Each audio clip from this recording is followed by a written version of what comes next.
The warriors of Kurnoth take up arms in a bid to purge the forces of chaos that are threatening to overwhelm the land. The Sylvaneth are ready to lay down their lives in the defense of the last tree blooming in this desolate region. Across the battlefield, bloodthirsty blades of Khorne prepare their assault, while a slaughter priest stands guard over the skull altar.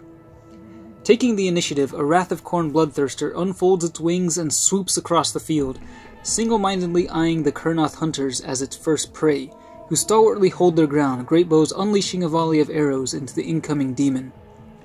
A second bloodthirster of insensate rage advances alongside the mortal and demonic infantry of Khorne, moving forward to claim the eastern objective, while a second regiment claims the western objective.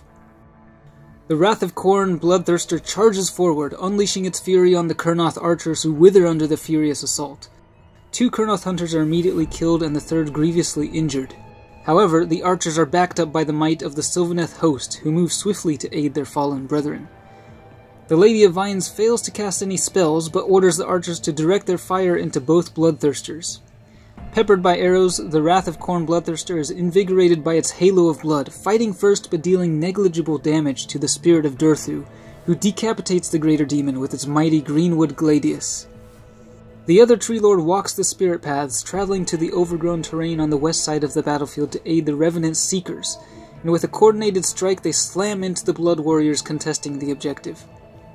The combined attacks of the Seekers and Tree Lord fell numerous Blood Warriors, who are kept at bay by the Tree Lord's strangle roots, but a fresh pack of Bloodletters comes screaming in, managing to hack apart all of the Seekers before they have a chance to regenerate. While the western front is faltering, the Sylvaneth have a fortified position on the eastern front, though they are far from being able to contest either of the objectives. Eager for slaughter, the demons of Khorne prepare to tear into the bulk of the Sylvaneth force. The bloodthirster of insensate rage separates itself from the pack to fly towards the center, and unleashes Bloodbind on the Lady of Vines, causing her to hurtle headlong towards the greater demon.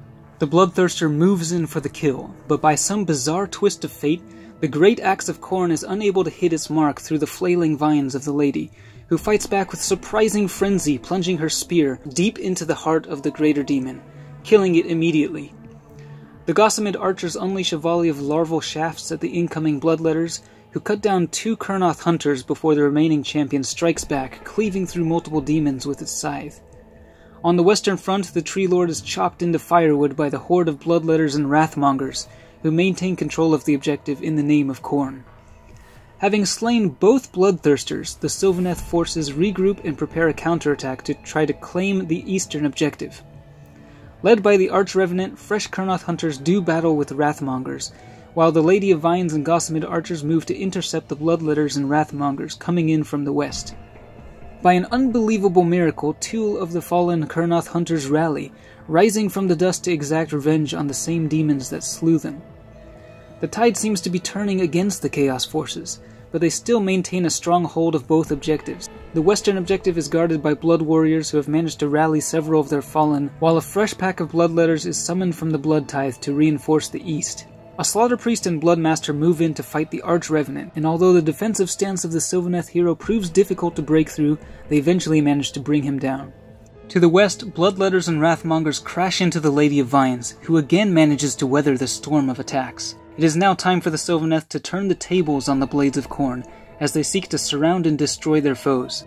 The Lady of Vines fights first, utilizing Strike and Fate to reappear under the branches of the Wildwood.